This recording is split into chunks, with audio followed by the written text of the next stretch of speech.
What's up? So today I want to talk about EVs and insurance and know not what we pay to insure an EV, but what happens after an EV is in an accident. So there's a growing trend, according to Reuters, where many EVs are ending up in the scrapyard even after a minor accident. And this includes new and low mileage EVs. And why is it happening? Well, the issue is that insurers don't want to pay the replacement cost of an EV battery after it has been in an accident. And so they're just choosing to write the EV off entirely rather than repair it. And why is that happening? Well, EV batteries are very high voltage and they're very dangerous if they are not evaluated properly for safety and health. And currently, that's very difficult for insurers and repair shop owners to do because they do not have access to diagnostic data on EV batteries. So rather than take the risk, they're just totaling the EV and leaving them in the scrapyard. Now, this is negating the gains that we're supposed to realize from EVs. So obviously, the lack of carbon emissions and the sort of simplification of the sort of architecture, meaning that they're easy to repair. And that's really a big problem because EVs are supposed to be what's called or what's part of the circular economy, meaning that an EV is produced, the battery is produced, and once that battery is no longer useful, it can be repurposed for something like, say, powering a street lamp at night or a battery storage pack on a home or business. And that's not what's happening in this situation. And it's creating a huge gap because EV batteries are expensive. They're actually up to 50% of the cost of an electric vehicle. And so that's really a big problem when we talk about it being a significant part of the cost, and then insurers having to really consider that when they have to obviously sort of evaluate whether they're going to repair the vehicle, and many are choosing to simply scrap the vehicle, as I said earlier. Now, GM and Ford said that they're working to make battery packs more easy to repair, but there's no clear evidence of that and what they mean by that. And Tesla itself really also has no solution to this as well. They say that they are sort of developing software and engineering the vehicles to make EV battery packs easy to repair as well. But again, that's not very clear in terms of what that means. Now, when we look at a vehicle, so for example, the Tesla Model Y, it uses what's called a structural battery pack, meaning that the battery pack is actually integrated into the structure of the car. Now, why does Tesla do that? It actually reduces the production costs of the Tesla Model Y, meaning that Tesla can realize more profit on each Model Y sold and obviously pass on some of that savings to you because it makes the car more affordable. But what happens in a situation like that with an unrepairable or difficult to repair EV battery pack is that cost is passed on to us, the consumer, because insurance premiums go up. Now, to back that, Sandy Monroe of Monroe and Associates, they specialize on teardown of EVs.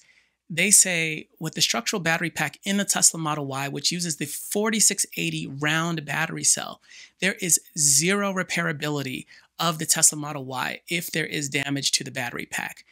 Now, Reuters recently did some research on salvage yards in the US and across Europe, and they found that there are many EVs piling up in scrap yards. And that would include low mileage Teslas, Nissan, BMW, and Renault. And so this is a really big problem because if it is not addressed, insurers will have no choice but to raise premiums on electric vehicles. And so insurers, car repair shops, and even consumer organizations are really demanding that action be taken to make EV batteries easier to repair.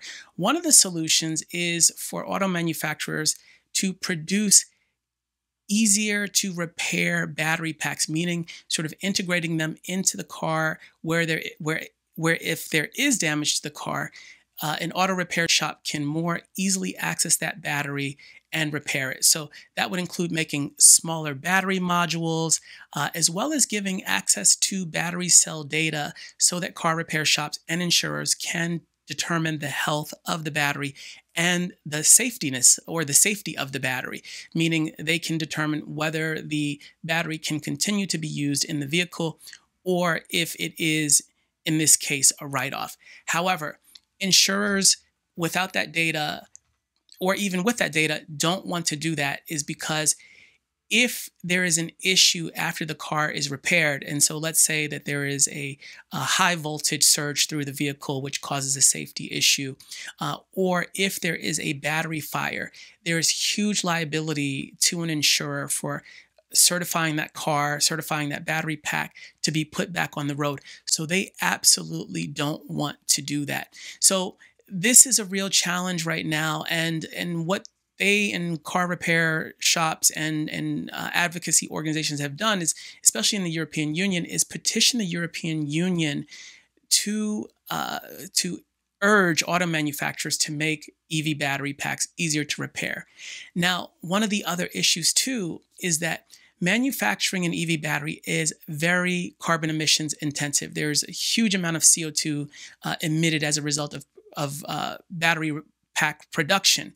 Now, the advantage an EV holds over a gas vehicle is over its life, meaning that an EV must be driven thousands of miles to really offset the carbon emissions from its manufacturer.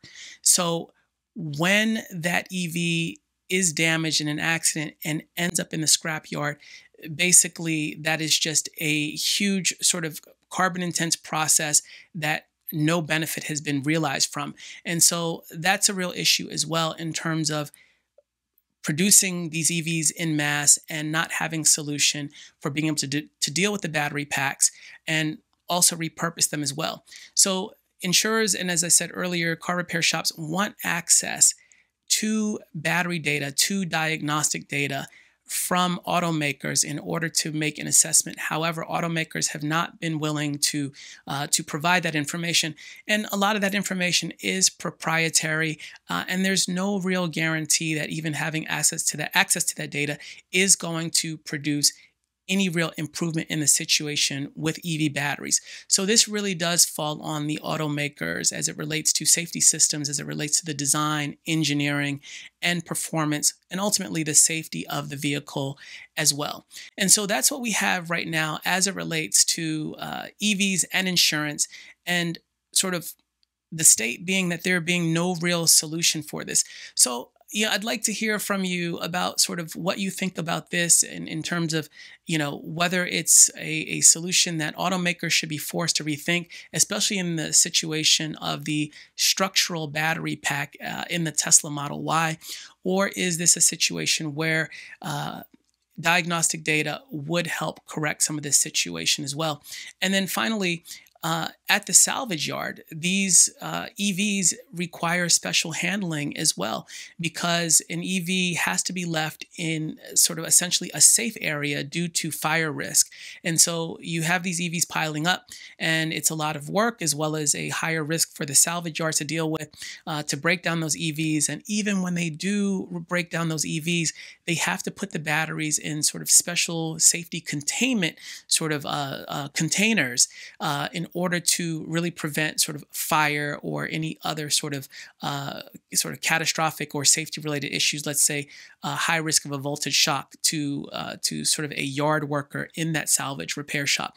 So again, that's the situation that we have with EVs and repairability, and again the impact as it relates to sort of the environment. And so if this is something that is going to become sort of a norm, it is definitely something that has to be addressed, because effectively it doesn't really sort of suggest that EVs provide any real sort of benefit if this becomes sort of the process once an EV is in an accident. So once again, I'd like to hear what you think about this.